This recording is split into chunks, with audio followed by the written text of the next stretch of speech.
Trae Young was dealing with a shoulder injury, he decided that he wanted to essentially not participate in shoot around. He was given two options to either play and come off the bench or just not show up to the arena at all. Situation, I mean, we're all grown men here, and there's sometimes we don't always agree, and it's unfortunate that private situations and private conversations get out to the public. So this came completely out of left field, something that we weren't expecting at all. And it appears as if there may be some drama in Atlanta, or the media could be taking this narrative and blowing it out of proportion to drive in clicks and views. I'm gonna find out with you guys, because we have a story in regards to Trae Young potentially having a strained relationship with the head coach of the Atlanta Hawks. So before we get to the content, make sure you drop, like, subscribe, and turn on our notifications to help the channel grow. Now that we get all of that out of the way, cue the intro.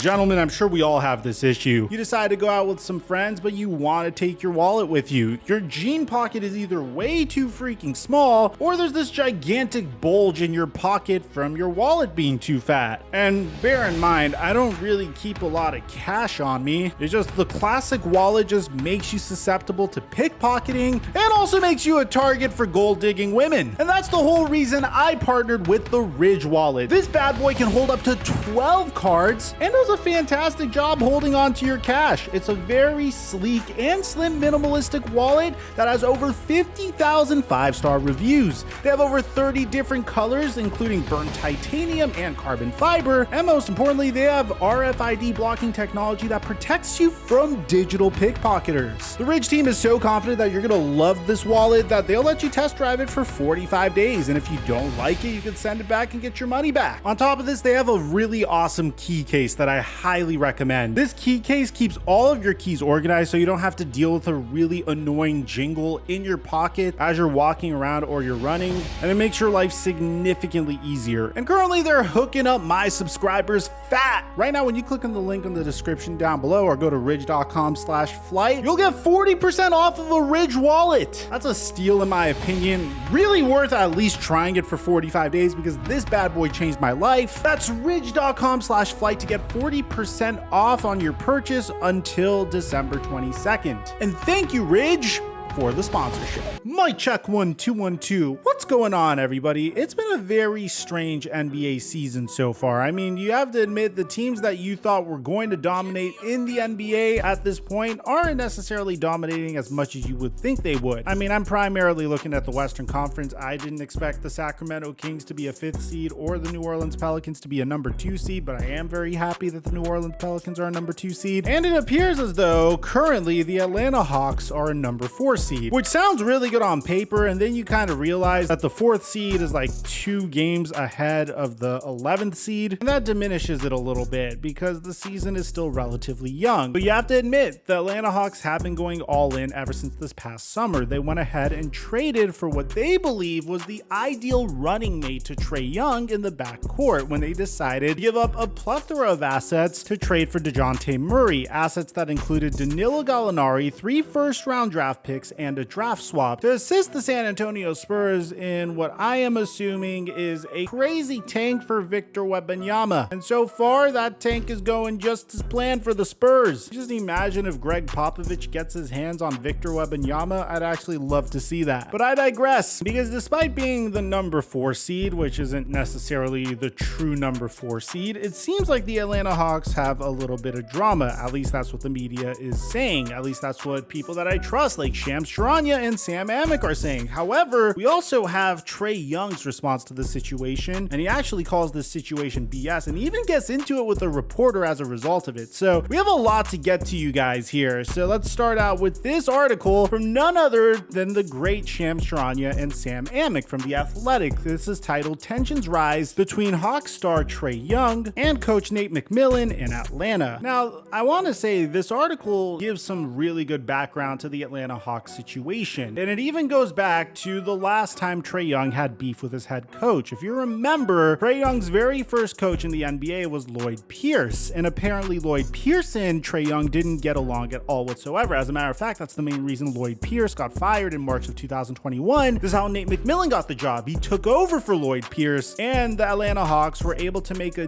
deep run in the 2021 NBA playoffs. They just lost to the Milwaukee Bucks in the Eastern Conference Finals. They were really close to making a finals appearance even. Now check this out. For Trae Young, whose strained relationship with former Hawks coach Lloyd Pierce played a large role in his firing in March 2021. It's the latest sensitive situation that has caused many people within the Hawks to question Trae Young's leadership approach. Ever since the Hawks took Trae Young 5th overall out of Oklahoma in the 2018 draft, which I'm just going to be one of those fact-checking Nazis over here and say they didn't technically select Trae Young. He was actually traded to the Atlanta Hawks on draft day. Their program has been built with the hopes of maximizing his unique and dynamic talent. Atlanta looked primed to become a perennial Eastern Conference contender in the 2020 to 2021 season, when it had a winning record for the first time in Trae Young's career and fell to Milwaukee in the Eastern Conference Finals. In the summer that followed, Young signed a 5-year, $207 million extension, which began this season. But the Hawks' first-round bow out to Miami last season revealed the need to upgrade the roster, which ultimately led them to trading for DeJounte Murray. Now, there could be another significant move on the horizon, as the Hawks have been in active trade discussions involving John Collins, who is currently out due to a left ankle sprain. Executives across the league who have heard about the Hawks' behind-the-scenes issues wonder what this means for the future of Nate McMillan. After leading the Hawks to the Eastern Conference Finals appearance as an interim head coach in 2021, McMillan signed a 4-year contract to become the franchise's full-time head coach. Now, sources with knowledge of the situation currently say that McMillan's job is safe. As all involved are well aware, Young and McMillan will need to reinvigorate their relationship moving forward if the Hawks are going to become a true contender again. Key personnel around the team believe that Young simply must find a way to become a more productive and positive face of the franchise. Now, we do have video evidence that would prove this. You might be thinking at this point, okay, Mike, what's going on? What happened? What I think happened is just a miscommunication that's being blown out of proportion, but I will leave you guys to determine for yourself. According to this article, Hawks All-NBA guard Trae Young and his head coach Nate McMillan had an exchange at Friday's shoot-around that led to Young choosing not to attend the team's home win over Denver at State Farm Arena. Sources with knowledge of the situation tell The Athletic. Now, this is why I think it's a gigantic miscommunication, because this just sounds like a miscommunication. Trae Young was receiving treatment on his right shoulder. McMillan asked whether he would participate in shoot-around and receive treatment during walkthrough and play in the game against the Nuggets, but Young made it clear that he wanted to focus solely on his treatment while missing shoot-around and deciding later in the day whether he would play. However, that approach was not approved by Nate McMillan. Since the face of the Hawks franchise was deciding not to take part in shoot-around, McMillan ultimately presented him with 2 options for that night's game. You either play off the bench or you don't show up to the arena. Now, Young responded saying that he would not be playing against the Nuggets, and the team ruled him out while citing right shoulder soreness. Now, the reason why people are saying this is extreme is whenever you tell the face of your franchise that, hey, you shouldn't play against the Denver Nuggets, which is a great team to test how good you are against because they're a top 3 team in the Western Conference, and there's clearly something going on here. And Shams even doubled down on this take in his podcast on FanDuel TV. This is really a microcosm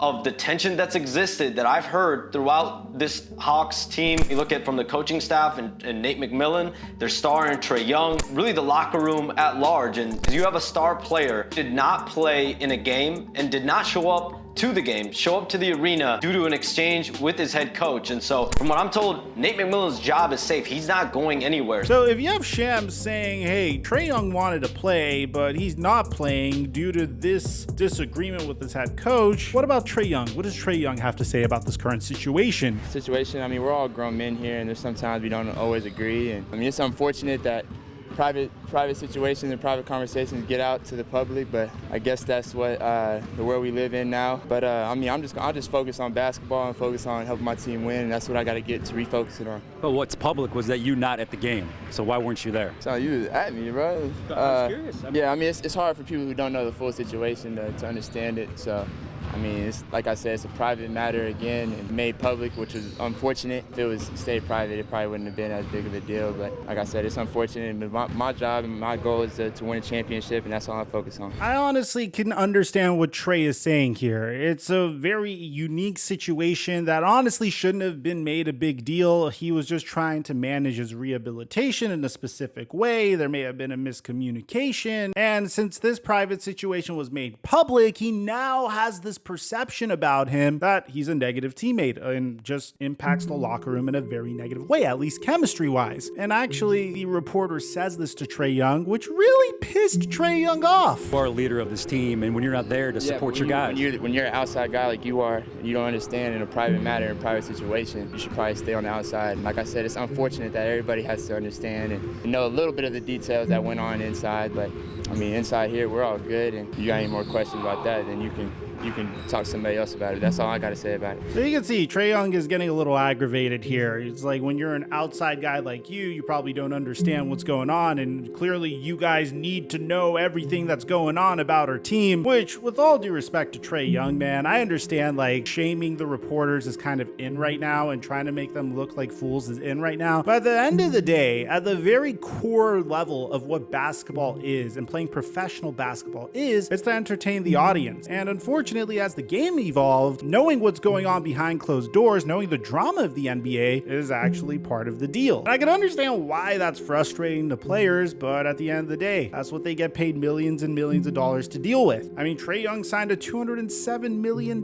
contract a year ago, and you could just tell in the way he's responding to the reporter that he might have a bit of a short temper, and he might not necessarily possess the leadership qualities you would want in the face of your franchise. What you're supposed to do in this situation is just give generic responses, which he did earlier on in this interview, without really showing that you're overly emotional. Say it's a misunderstanding. Say it's a miscommunication. Say that over and over again until the reporters get tired of talking to you. But you can see the fact that he's getting emotional is the reason why the reporter keeps on asking him questions. I guess it's just a public thing of you not going to support your teammates when you're healthy about not going on the bench. So where's the disconnect there? If I was healthy, I would have been playing. But I mean, John was in a boot and he was still at the game. Yeah, but you don't know the full story. Again,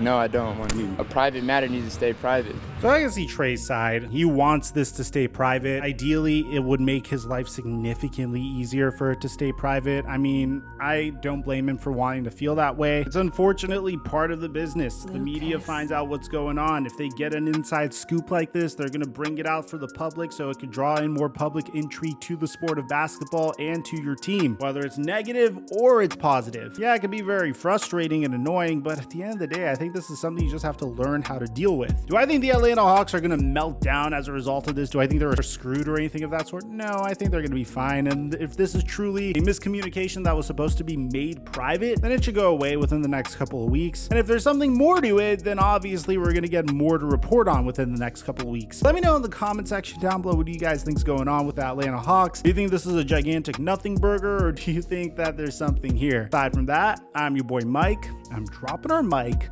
until our next upload.